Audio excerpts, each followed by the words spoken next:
watching the news at 3 p.m. with me, Anubhuti Gaur. Let's take a look at what's making headlines. After his return from the 7-day US tour, PM Modi praised in Chennai after row over Hindi. PM said Tamil echoing in US. Attending the annual convocation ceremony at the IIT Madras, he also said that India is inspiring to become a 5 trillion economy. Innovation and application of technology will fuel this dream. Top court puts off J&K hearing by a day, says don't have time to hear so many cases. CJI Ranjan Gogoi said bench doesn't have time because of the daily hearings in the Ayodhya case. A 5-judge bench headed by Justice N.V. Ramana will hear all the Kashmir-related cases from tomorrow. Congress leaders detained in UP denied permission to hold a protest march in support of the UP law student who had accused BJP leader Chinmay Buff of rape. Party leader Jitin Prasad has been put under house arrest and 3 others have been detained.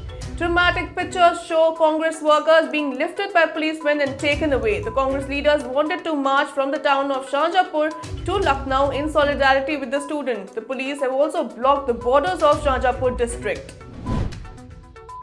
The Delhi High Court seeks response from the Enforcement Directorate on the bail plea of Karnataka Congress leader D.K. Shivkumar in a money laundering case.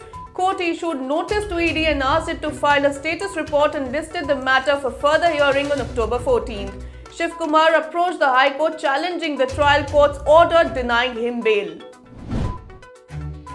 Ending days of speculations, Shiv Sena revealed on Sunday that it has decided to field Aditya Thackeray, the eldest son of party chief Uddhav Thackeray, from the Worli Assembly constituency in Mumbai. With this, Aditya Thackeray will become the first member of the Thackeray family ever to contest an election. Rain fury haunts inmates of UP's Balia jail. Flood water enters jail barracks following heavy rainfall in the region. Around 500 inmates have been sent to Azamgarh jail and others are shifted to Ambedkar Nagar jail. Rain wreaks havoc in Bihar. Deputy CM Sushil Kumar Modi got stranded in his house and was later rescued by the NDRF team.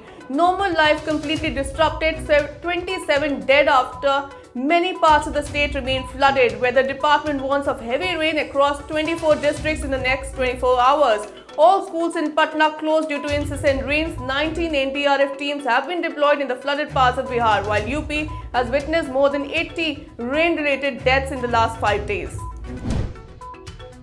Lalu Yadav's daughter-in-law Aishwarya Roy, who had accused her in-laws of throwing her out on Sunday after months of ill-treatment, was allowed back inside the home in Patna after police intervened in the late-night drama.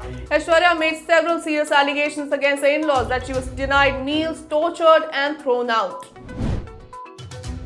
Saudi Arabia's Crown Prince warns of unimaginably high oil prices. The world doesn't come together to deter Iran, but said that he prefers a political solution than a military one. Mohammed bin Salman also denied that the orders of killing of journalist Jamal Khashoggi by Saudi operatives nearly a year ago. Thanks for watching. That's all in this bulletin. News and updates will continue on the other side.